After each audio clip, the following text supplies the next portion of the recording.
Hey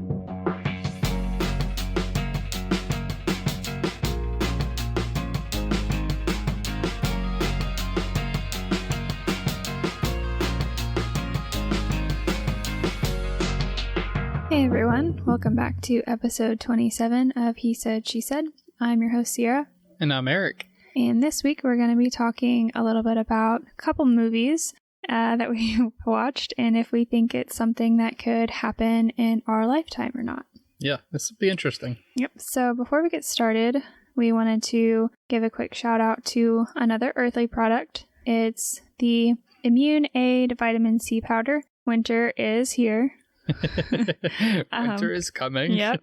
And this is a perfect natural immunity booster to help prevent colds this season. It is rich in vitamin C and antioxidants to promote immune health. You can find this product and all of the other great Earthly products by clicking the link in our bio. Yep. So to start this topic off, we're going to essentially conduct a short movie review and then talk about some things that we see happening in the present day. The main movie we're going to be talking about is called Ready Player One. If you've never seen the movie, it came out in 2018 and it's worth a watch, right? You didn't think that you were going to like it and you actually thought it was pretty interesting. Yeah, I don't know why I didn't think I would like it because I like movies like that and I had never seen it until 2020, maybe? 2021, I think. Was it? Yeah. Yeah. It may have been this year. No, Alaric wasn't born yet. Yeah, it was. I thought we watched it in Norfolk. Nope. We watched it here. Did we? Yeah. Wow. Yeah. But so, yeah, I didn't ever, seem interested in it. I guess because I thought it was just a video game. I didn't know it was, VR. What it is, yeah. Yeah. Yeah, so if you didn't know, I didn't know this actually until looking into it. The movie is actually based off of a 2011 novel. A lot of movies are based off books. Oh, yeah. You're not a book nerd. No, I'm not. I haven't read a book since maybe third grade. Oh my gosh. Yeah. So in Ready Player One, the time is 2045. And in 2040, there was a global energy crisis due to depletion of fossil fuels and the consequences of pollution, global warming, and overpopulation. Was it 2045? I thought it was 2025. So I thought so too. That's what I heard in the movie. But all the research I've done shows 2045. Really? Because I maybe it's another Mandela effect, but I swear it even showed, at the beginning, it showed the date, and I swear it said 2025. So I thought it was it said the game was released in 2025 and Wade was, the current time was 2035. That's what I had thought from the movie. But all the research I did, unless I go back and watch the movie right now, everything points to 2045. Okay. So all of those consequences lead to a widespread poverty and socioeconomic issues throughout, right? To escape this reality, people spent a majority of their time in something called the Oasis. The Oasis is a virtual reality game created by James Halliday and released in 2012, believe it or not. Again, this is just from the research I did. The movie, it seemed like it said it was released in 2020 something. Well, see, if it was released in 2012, maybe, because the world was supposed to end in 2012, maybe we really did. The world did end, and now this is the new world, and we're starting over, and they're oh, look at all these Mandela effects. Oh, look at all this new VR. Yeah, but upon Halliday's death, a contest was created and released based on 1980s pop culture, which Halliday was fascinated with. The winner of the contest would gain control of the Oasis. The entire Oasis can participate, and, a company called IOI also is involved as they want control of the Oasis so they can make it very commercialized, right? People go here, pretty much, probably 90% of the population goes here. This is where they spend a lot of their time. Of course, the company wants to come in and try and make as much money off of it as they can. Yeah, shocker. Yep. Ultimately, the protagonist comes out on top and decides to close the Oasis one day a week, forcing individuals to interact in the real world. Which I kind of like that. So, if you haven't watched the movie yet, you've had ample amount of time, so we can talk about it. But, so eventually the kid, the main character, he solves the riddle and kind of breaks the code. Yeah. It was really cool. I like movies like that, breaking the code, finding out the puzzle pieces. But so he breaks the code, he figures it out, so he gets control of the Oasis, and then And he chooses to control it with his friends, right? Yeah. Yep. Which he had. It's so funny because, like, in the VR, they're not all, like, you know, they don't look the way that they look in real life. And so, yeah, he runs it with his friends. But, yeah, I like the fact that he closes it down one day a week, so you have to be in the real world. Yeah. And I think that's something that he realized on his journey, and when he met, I think her name was Samantha. Yeah, I don't remember. The girlfriend, right? Yeah. Mm-hmm. So. Which is funny because, like, he liked her in the game, and she was worried, like, you're not going to like me in real life because there was something. She had a huge birthmark on her face. Yep. But yeah, so I liked the movie. So it's a short movie review because what we really wanted to touch on was the virtual reality game from this movie, the environmental factors happening in this time period, and kind of just how everybody is playing to escape reality. Now that we have talked about the movie, we want to talk about if we think this could become a reality in our lifetime or not. So I definitely think it's possible to start it in our lifetime, like at least ours, like yours and mine and kind of our generation. Do I think it will get to the point of like Ready Player One when we're alive? Maybe not. I think it will. Really? Yeah. After, like, you can like legit, like, everyone's just gonna be living exactly like Ready Player One. We're all gonna be living in poverty and I think there is a high likelihood that could happen. Ugh, I hate that. Yep. But yeah, I mean, I think it's possible, definitely for a Lark's time. I know, that's so crappy to think. I know. And then, because, like, I don't know, I guess if that's their, you know, if that's all they know, then that's all they know. But it's like, you don't have that real life experience anymore, because, like, say you want to go on vacation, you can just hop on your VR and then take yourself there. Yeah. And, like, you're just in your living room and, you know, wherever you're at and sitting like a couch potato. After watching the movie in Vegas the last time, I almost told you that I wanted an Oculus for Christmas. Oh my gosh. And see, it's got to be more realistic than the Oculus. I've put on an Oculus before and it definitely still looks like a video game. Yeah. I mean, you got to think that's just the start. I know. So I've got information about the Oculus in here. So okay, in this movie, the time period's 2045, and that's only 22 years from today, roughly. That's crazy. Yeah. So we already have something called the metaverse, which is probably as close to the Oasis as we currently have right now. And the metaverse became popular in 2016 when Facebook released the first Oculus 3D headset. So that's kind of what I was getting to. The Oculus has only been out for 6 years. So it hasn't been out for a very long time. I guess technology-wise, that's kind of a long time, just since technology is so rapidly evolving. But just, you know, per se, I feel like that's a short time, 6 years. Yeah, that's kind of short, I guess. Yeah. So Facebook's goal is to have over 1 billion, with a B, users by 2030. And it is expected that the meta world commerce could reach $5 trillion, with a T, trillion dollars by this time as well. That's crazy. Yeah. So, babe, what do you think of the setting of the movie, and could it correlate to our future, you know, such as the depletion of fossil fuels and extreme poverty and global warming and everything else?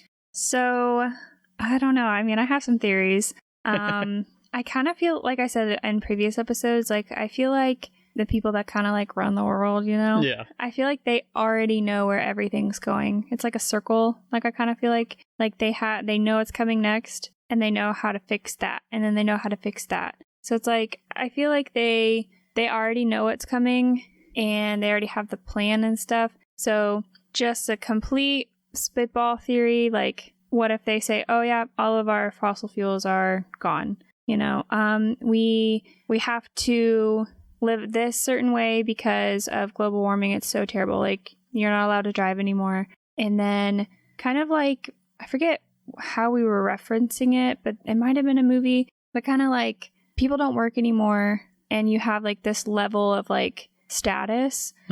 So kind of like you never get out of your level of status type thing. Yep. And so it's like, especially with all these like AI coming out and everything too, like humans are not going to have to work anymore. Yes, we talked about this in a previous episode. Yeah. And Elon Musk had mentioned how he thinks. But he launched one. It's $10,000 for this robot that you can buy for your house. They do basic things right now, like dishes, whatever. $10,000 or $20,000. I can't remember what I read. But yeah, he's already put out robots. Oh, no, I'm talking about the fact that he thinks that there's going to need to become a global standard income. Yes. So back to that. Yeah. Because, I mean, I think that, with all of these AIs coming out, the global standard of income, I don't think humans are going to have to work anymore because everything is going to be done for us. Kind of like WALL-E, Yeah. So it's like, we're not going to have to work anymore because it's going to be done for us. And then we're going to have some sort of almost like an allowance. I mean, whether it's money or whatever, that okay, this is what we're allowed per month, which is so crappy. But I think that's what it's going to be. We're going to get so advanced that we revert back to the barter system. Yeah, and honestly, that's probably true because so say we're upper middle class or whatever, and then somebody on lower class wants something that we have. How are they gonna? It could be black market stuff, Yeah. But it's kind of like Snowpiercer. Uh-huh. Do you remember that? Yep. I know we've mentioned that too before on this podcast, but it's and the Passengers. Remember on Passengers when the guy, he was a silver level, or I don't know, with Jennifer Lawrence and Chris Pratt and Jennifer Lawrence.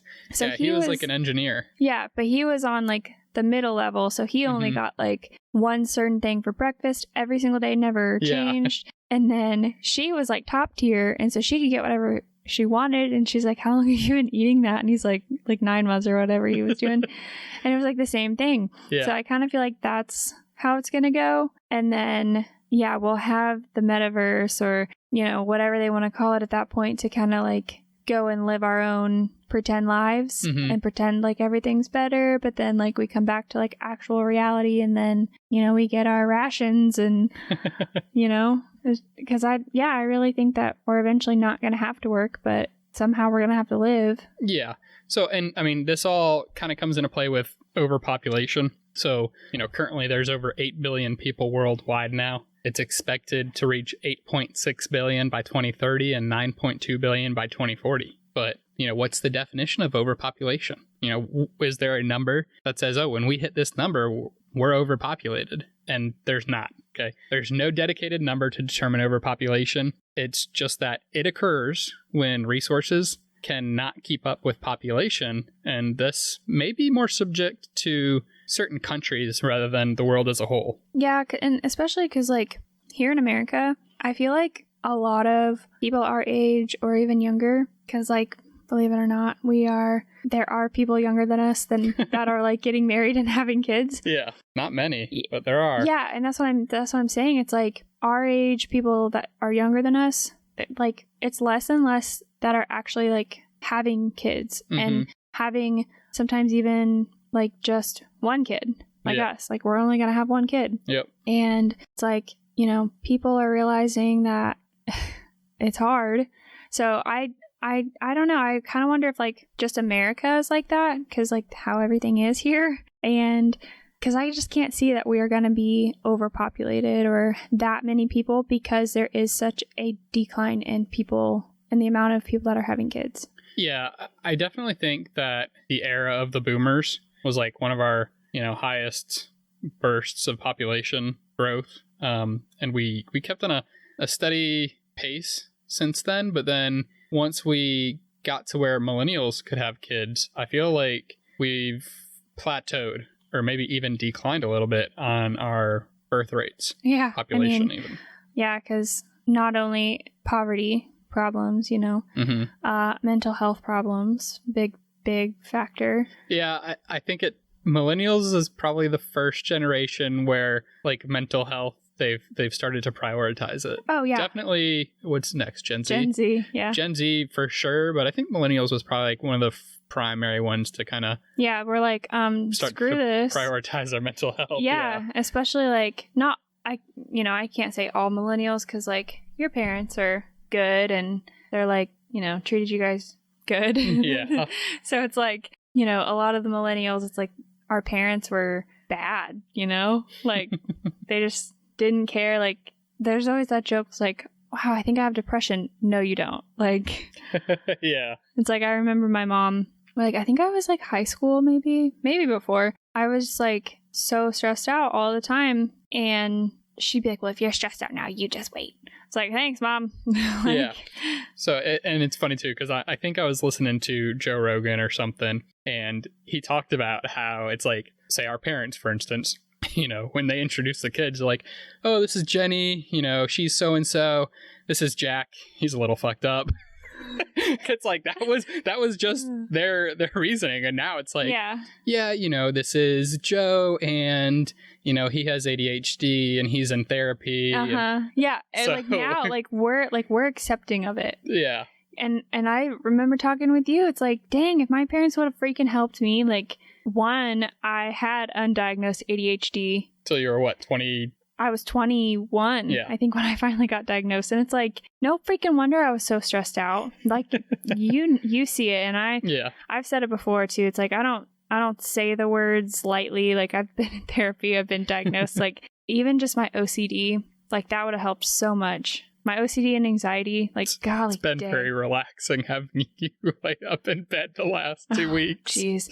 Yeah, we'll have to talk about that later. I was recently very, very sick. Yes. I had sepsis, so 3 blood infections. So I was in the hospital for 5 days. Still recovering. Yeah, I'm exhausted. Pushing through this episode. Yeah. So, but we'll talk about that on another episode when I have energy to explain everything that happened to me the last 2 weeks. It's 3 weeks, honestly. Yep. Almost. Yeah, it was a wild ride. Yeah. But back to the episode. Yeah. So, obviously in the movie, they had headsets, just like the Oculus, right? That got them into the Oasis, and then they had a lot of extras, such as haptic gloves and suits, where you can feel what happens to you in the game. Running areas, almost like treadmills that you could stand and walk and run on. And I just kind of want to touch on, you know, what we have already. So obviously we already have the headsets. Clearly it's not as advanced as these headsets were, but they are still pretty cool. We have hand controllers right now. We don't have gloves or suits yet that I know of. However, I have seen a recent invention where gloves were created to control a robot, and they were haptic gloves. So anything the robot touched or experienced, the user would feel as well. And then also, I don't know if this was phony or whatnot, but the original creator of the Oculus created another VR headset. Oh, I saw this. Where if you die in the game, it would kill you in real life as well. Which I think that actually is he made it possible. So I've seen multiple articles about this, a video or two about it. It's just mind-boggling. Like, who would want... Yeah, who would want to do that? Yeah. Who would risk that? Like, oh, let me just... Yeah. No. But, so, kind of speaking of that, another movie that's pretty similar that I watched a few weeks ago when it came out on HBO Max, and then I made Eric watch it because I knew we were going to be talking about this during this episode. Yep. It's Don't Worry, Darling. It's got Chris Pine, Florence Poe, I believe is her last name. And I actually kind of love her now. She's in a lot of new things, and I just like keep seeing her everywhere. I'm like, okay, I really like you as an actress, but she was in Midsommar, so that was kind of that was a little bit of a damper. Yeah. But so and this one is a spoiler because this movie it came out this year. Yeah. Oh, and it's got Harry Styles in it. Oh, and Olivia Wilde. So many names in this. But yeah, so this one came out this year, so we won't give too much away, but it's the same concept. So this one was set in like the 50s or 60s, whenever like the time era that they thought they were in. Yeah, their virtual reality. Yeah, but like it was current day, but the virtual reality set them back to like the 50s or 60s. Yeah. Where like the wives stayed home, they cooked and cleaned all day. They were told that it was called the Victory Project, which just sounds like a cult. Like, come on. So they were all told that their husbands were doing this new research or whatever, and they lived out in the middle of the desert, and like the women were never allowed to go to headquarters, like their days were structured, and one of the girls kind of started like putting two and two together. Mm-hmm. She was having some flashbacks of like her past life, and yeah, kind of long story short, she figured out they were in a sim, and one of the girls, Olivia Wilde, she actually knew the whole time that she was in a sim, but she wanted to be there because the kids that were there, like... Yeah, so her kids had passed away in real life, but she was able to have them in the simulation, so she chose to be there while the other wives did not know that they were in a simulation. And it's because their husbands were like, kind of like deadbeats, I want to say, or just like not confident in their male role as the family. Yeah. So like the Florence, her name was Alice in the movie. She was a surgeon, and her boyfriend, fiance, husband, whoever he was, I think they were married like in the VR, but I don't know if they were like in real life, but he lost his job, so he wasn't like doing anything. So he chose to go in. Well, he kind of like the husbands kind of like kidnap their wives a little bit. Yeah, pretty much. And so that way, like, they can become the breadwinners and, like, you know, feel good about themselves or whatever. Yeah, you just play that normal male role that, you know, was kind of set for that time era. Yeah, like, I provide for you, you stay home. But she figured it out, and she got out. Yeah. So, but the whole point was, she figured it out, and her husband was trying to, like, keep her there, and she killed him in the VR. Yep. And her neighbor, who actually knew about, like, the whole thing, the one that was only in there for her kids, she said, if you die here, you die in real life. So, like, you have to get out, you have to exit. And, yeah, so. Yeah. And for them to get in the simulation, their thing was these little clasps that kept your eyes open that kind of sent lasers or sensors, you know, to your eyes. So it was like hypnosis. Yeah. So definitely another interesting movie, kind of similar with Ready Player One. But a few more technical aspects from some of these inventions, you know, technology that we have today. Something that we have already that's similar to Ready Player One. Allowing users the ability to run and walk in place. I forgot to mention it earlier, but we do already have that standard treadmill type machine. You know, I've seen these for video games and such, but I actually saw something recently, which was like this whole room, and there was just rollers all across. So it's like, and they were probably 3 feet long, so like 6 feet wide, just circle full of rollers. So you could walk, run, do whatever. I thought that was pretty interesting. And then lastly, Elon Musk has created something called Neuralink. Neuralink, to keep it short, is essentially going to be a chip installed into your brain to connect you to a computer. Heck no. And Elon's already stated that as soon as he is done developing it, that he plans to have one implanted in himself. Of course he does. Yep. So that's, I mean, it's like... What's the point of that, though? What's the point? Yeah, what would that do? Well, you close your eyes and you're on the computer. I don't know. It's I haven't looked too much into it, but it's going to connect your brain to a computer. It's like... Oh, so I guess... Oh, so you can, like, kind of Google everything in your head? Like, if you need to or something? Yeah, it's going to be crazy. Dude, these kids nowadays, they're not going to have to know crap. Like, tests are going to be so easy. Yeah, well, that's the thing. You're not going to need education. Yeah, that's pretty terrible. Yeah. Gosh, I hate that. Something needs to happen. Something needs to happen, like Y2K. All the technology just needs to shut down, and we need to go back to, like, 1960. Just like, don't worry, darling. Yeah. So, I mean, it's interesting, just all the technology that we already have, and the fact that technology evolves at such a rapid pace. I definitely think that this is something that could happen in our lifetime. Yeah. It scares me. So clearly Ready Player One has brought a lot of skepticism out, and Sierra always likes to say predictive programming. 100%. So if it does have anything to do with predictive programming, then maybe this is something that we could see in our future. Like I said, I think we are well on our way to a more virtual world. Again, especially as technology progresses. I just think it's a when rather than an if. Yeah, I think you're right. Yeah? Yeah. So do you think it'll happen in our lifetime, or do you think it might happen? Like I said, I could see it happening in our lifetime, but then it's like, are we gonna? I mean, do you have to participate in it? I don't know. No, you don't have to. Yeah, like I could see my brother not doing it. Yeah. Eric, he'd be like, I don't need that, or I don't know. I could just see some. I would try it. Yeah, I know you would. Yeah. I don't know if I would. I don't know why I would need to. Yeah. I like video games and stuff, though. Yeah. Well, again, this is an interesting topic. It could be talked on, touched on, gone into depth even further. So if anybody has any topics that you would like us to talk about, please feel free to reach us on our social media at ACS Entertainment LLC and message us what you would like to hear. Also, be sure to click the link in our Instagram bio to catch all of our episodes and get those great earthly products. Check out our YouTube for motivational tunes and children lullabies, and be sure to tune in soon for another new episode of He Said, She Said.